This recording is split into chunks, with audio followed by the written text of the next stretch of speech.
j'aimerais que l'on parle de quelque chose d'extrêmement important, dont on parle généralement très peu. Surtout j'aimerais qu'on fasse quelque chose que je fais, alors peut-être déjà, oui j'ai déjà dû faire cette vidéo, enfin, ce type de vidéo il y a longtemps, mais je crois que c'est important de le refaire, et je pense que ça peut être intéressant d'en faire assez régulièrement. Bon, je vous le dis juste, aujourd'hui on va lire ce livre. Il me reste quelques pages. Voilà, je voulais en lire un petit peu avec vous et puis surtout en parler en même temps. Comme ça peut vous permettre d'avoir une petite vidéo en fond, soit pour écouter et vous détendre avec ce que je raconte, peut-être vous apprendre des choses, soit simplement à mettre en fond d'une activité où vous pouvez faire autre chose en même temps, voilà, comme vous le souhaitez. Mais on va lire ce soir, et je vais pas lire en inaudible, je vais lire en normal. Voilà. Alors on va boire un petit peu d'eau avant, et on va voir le mot de bonheur, non le mot d'amitié. Santé.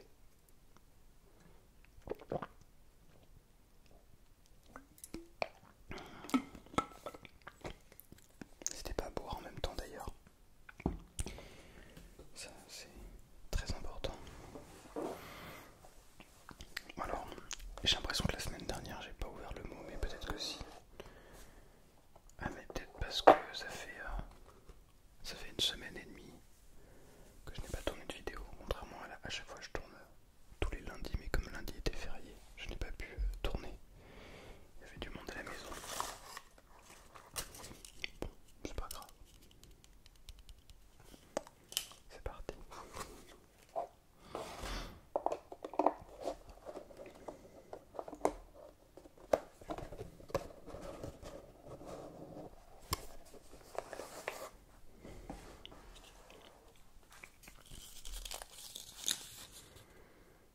Oh, c'est mignon.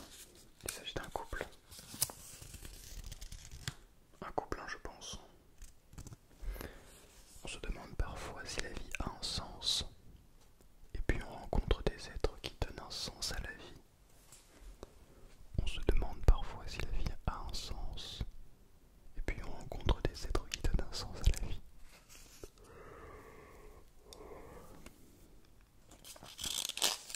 Oui, alors attention, c'est intéressant parce que ce sont des citations qui ne sont pas toujours en accord avec toute la philosophie dont on va parler aujourd'hui. Bon, on comprend l'idée, hein. On parle ici d'amour, mais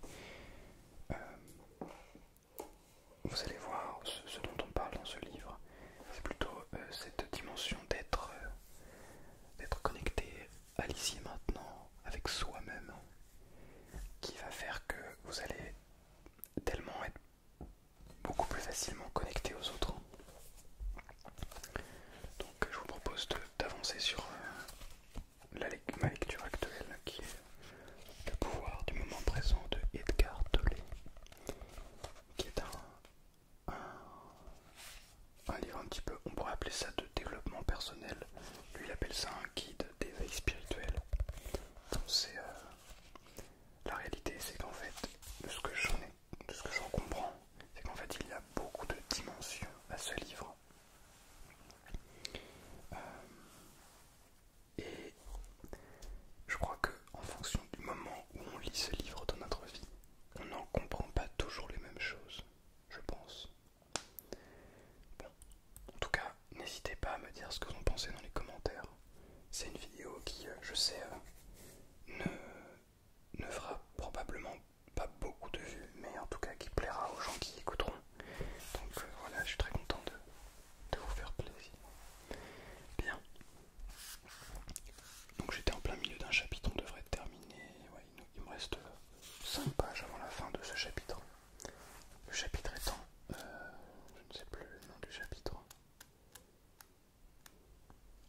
Chapitre 9, au-delà du bonheur et du tourment, la paix. Comment s'acheminer vers un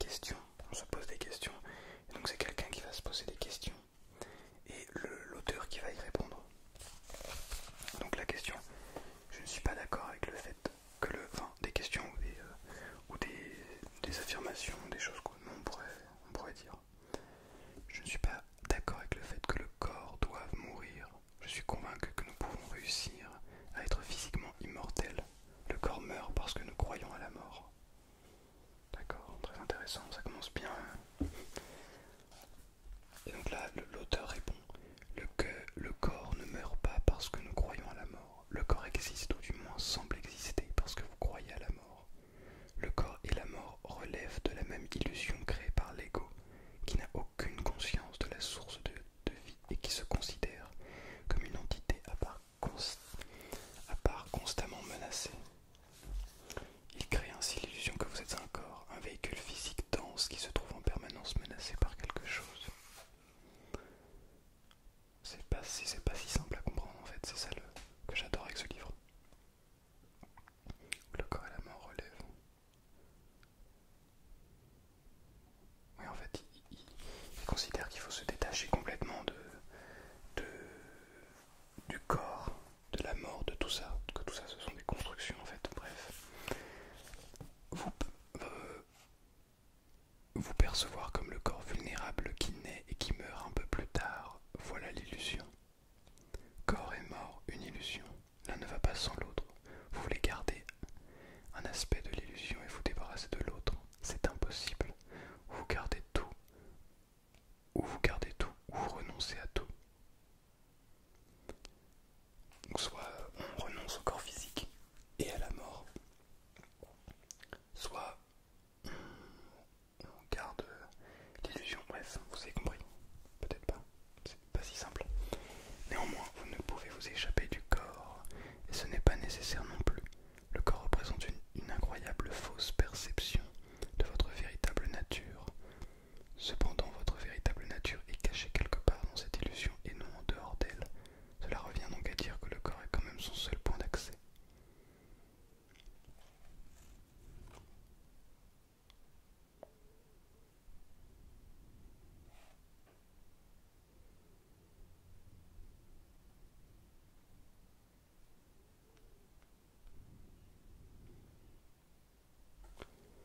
Ouais, c'est pas si simple. Si vous voyez un ange et vous mépreniez en pensant voir une statue de pierre, tout ce qu'il suffirait de faire, ce serait de bien concentrer votre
Ceci soulève la possibilité de l'avènement d'un ordre de réalité complètement différent.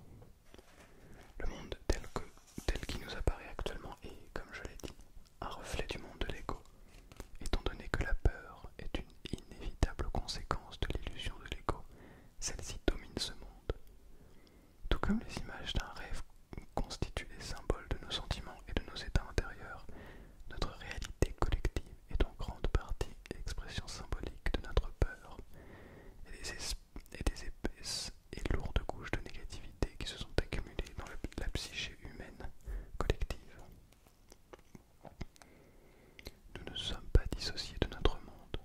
Par conséquent, quand la majorité des humains seront libérés de l'illusion de l'ego, cette libération intérieure touchera la création tout entière.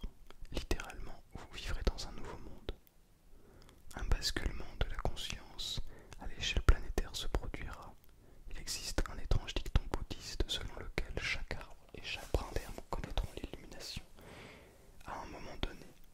Ce dicton rappelle lui aussi cette même vérité. D'après saint Paul, la création tout entière attend que les humains atteignent l'éveil spirituel. Telle est mon interprétation de sa pensée quand il dit « L'univers attend avec un ardent espoir que les fils de Dieu soient révélés. » Puis il poursuit son idée enfin en affirmant que toute la création sera rachetée. Jusqu'à cet instant-ci, l'univers entier gémit de toutes parts, comme s'il subissait les affres de l'enfantement. Les affres. Je ne connais pas ce mot. Les affres de l'enfantement. Ok, intéressant. En fait, ce qui est en train d'être mis au monde, c'est une nouvelle conscience et un nouveau monde, puisque ce dernier est l'inévitable réflexion de cette première. Ceci est également annoncé dans l'Apocalypse, le dernier livre du Nouveau Testament. J'ai alors vu de nombreux cieux et une nouvelle terre, car les premiers cieux et la première terre s'étaient éteints. Mais ne confondez pas cause et effet. Votre tâche principale n'est pas de chercher le salut en créant un monde meilleur, mais de vous tirer du sommeil. Quelle identification à la forme, ainsi vous ne serez plus lié à ce monde-ci, à ce plan de réalité. Vous pourrez sentir vos racines dans le non manifeste et être libéré de toute attache avec le monde manifeste. Vous pourrez certes encore jouir des plaisirs éphémères de ce monde, mais toute peur de perdre quoi que ce soit vous aura quitté. En somme, vous n'aurez plus besoin de vous accrocher à eux. Même si vous savez apprécier les plaisirs sensoriels, tout besoin compulsif de faire des expériences de ce type aura disparu. Comme aura disparu la quête permanente de l'accomplissement par la gratification psychologique, la sustentation de l'ego. Vous serez en contact avec quelque chose d'infiniment plus vaste que n'importe quel plaisir, que n'importe quel objet manifeste. Dans un sens, vous n'aurez plus besoin du monde, vous n'aurez même pas besoin qu'il soit différent de ce qu'il est.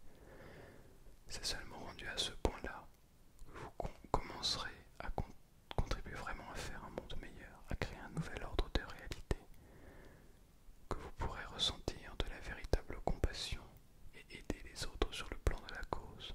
Seuls ceux qui ont transcendé le monde peuvent en créer un meilleur. Vous vous rappelez peut-être que nous avons déjà parlé de la compassion véritable et de sa double nature, celle-ci étant la conscience du fait que nous avons tous en commun la mortalité et l'immortalité. Quand vous êtes spirituellement éveillé, la compassion devient une forme de guérison dans le sens le plus large. Dans un état de compassion, votre influence guérissante s'exerce surtout sur l'être, non sur le faire. Chacune des personnes avec qui vous entrerez en contact sera touchée par votre présence et par la paix qui émanera de vous, que vous en soyez conscient ou pas. Quand vous êtes totalement présent et que les gens autour de vous adoptent des comportements inconscients, vous ne sentez pas le besoin de réagir, ne leur accordant ainsi aucune substance. La paix en vous est si vaste et si profonde que tout ce qui n'est pas paix est absorbé par elle, comme si rien d'autre n'avait jamais existé. Ceci met fin au cycle karmique de l'action et de la réaction. Les animaux, les arbres, les fleurs sentiront eux aussi la paix qui est en vous et y seront sensibles. Votre enseignement se fait en vivant la paix de Dieu. Vous devenez la lumière du monde. Une émanation de la conscience pure et faites aussi disparaître la souffrance sur le plan de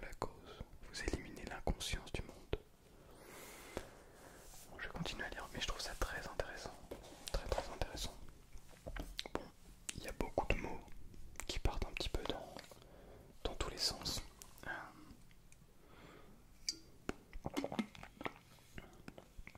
Ce sont peut-être des concepts qui vous paraissent un peu étranges, voire peut-être presque sectaires. En fait, il ne faut pas regarder, comment dire, si on écoute juste ce que je viens de vous lire, sans prendre le contexte, c'est vrai que c'est pas facile, on peut penser à presque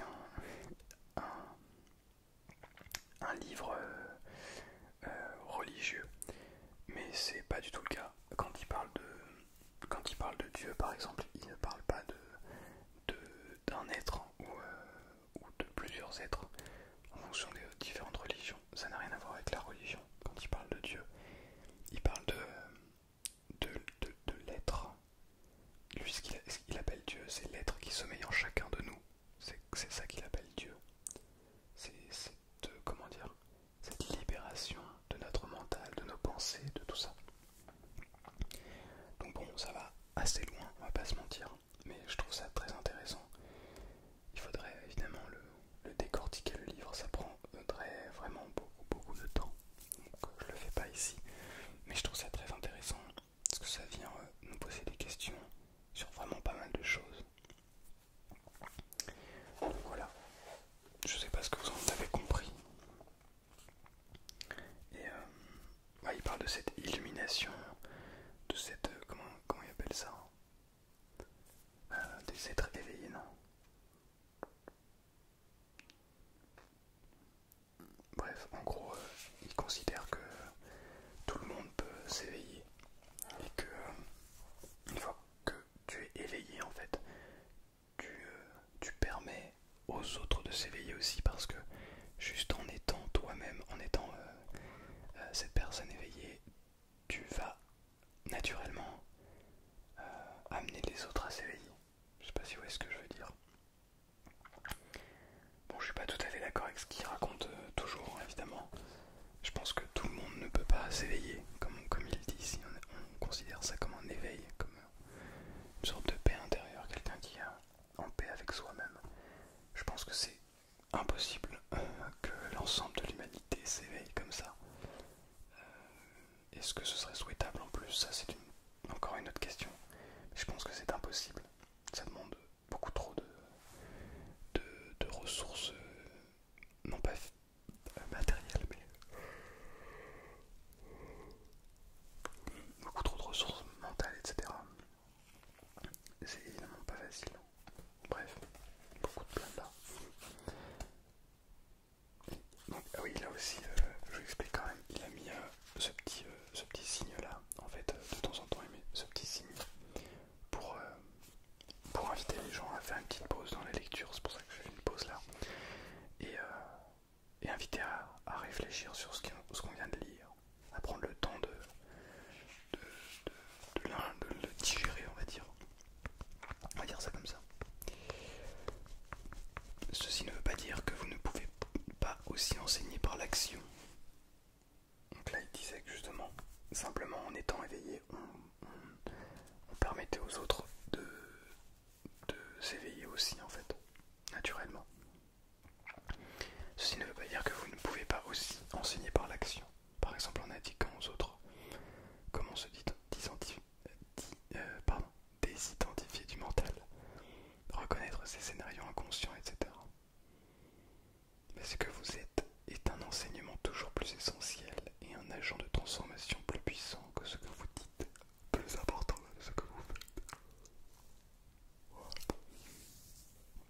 Donc ce qu'on est, l'être, être la personne, être profondément qui l'on est, ça a plus d'impact que ce que l'on dit ou ce que l'on fait.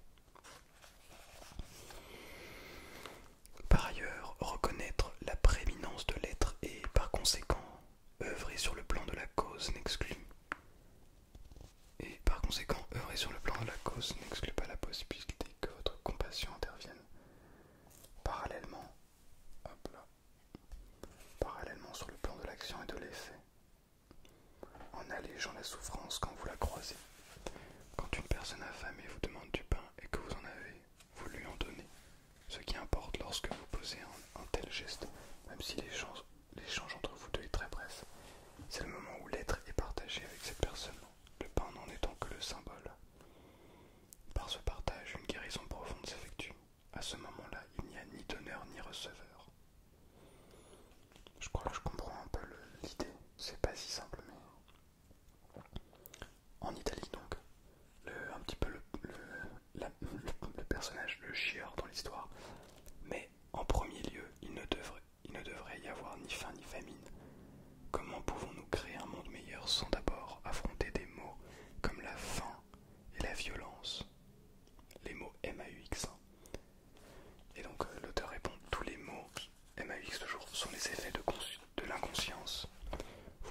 soulager les effets de l'inconscience, mais vous ne pouvez pas les éliminer à moins d'en enrayer la cause. Les véritables changements se produisent en dedans, pas en dehors. Vous ne sentez, si vous sentez l'appel d'aller soulager la souffrance dans le monde, ce qui est une chose très noble en soi, rappelez-vous de ne pas vous concentrer exclusivement sur le dehors, sinon vous connaîtrez frustration et désespoir. En gros, ce qui compte, c'est d'abord de vous concentrer sur vous, de se connecter à ce qui considère cet instant présent, en fait. Je crois qu'il appelle ça le non manifeste. Et en gros, d'être pleinement soi tout le temps, quoi. C'est mieux que d'aller donner aux gens dans la rue pour un peu pour l'image, pour se donner une bonne conscience ou ce genre de choses, vous voyez. Et c'est un peu ça qu'il dit, de ce que j'en retire. Sans un profond changement dans la conscience humaine, la souffrance du monde entier est un trou sans fin. Ne laissez donc pas la compassion devenir unilatérale, l'empathie ressentie devant la douleur ou la pénurie éprouvée par quelqu'un d'autre, et le désir de l'aider doivent être contrebalancés par la réalisation profonde de la nature éternelle, de toute expression de vie et de l'illusion ultime qu'est toute souffrance. Laissez donc la paix imprégner tout ce que vous entreprenez, et vous travaillerez ainsi simultanément sur les plans de l'effet et de la cause. Ceci vaut également dans le cas où vous faites partie d'un mouvement destiné à amener les humains profondément inconscients à cesser de se détruire les uns les autres, de nuire à la planète ou d'infliger d'horribles souffrances à d'autres êtres vivants. Souvenez-vous que vous ne pouvez pas vous battre contre l'inconscient, tout comme vous ne pouvez pas combattre l'obscurité. Si vous essayez de le faire, les polarités opposées se renforceront et s'installeront davantage.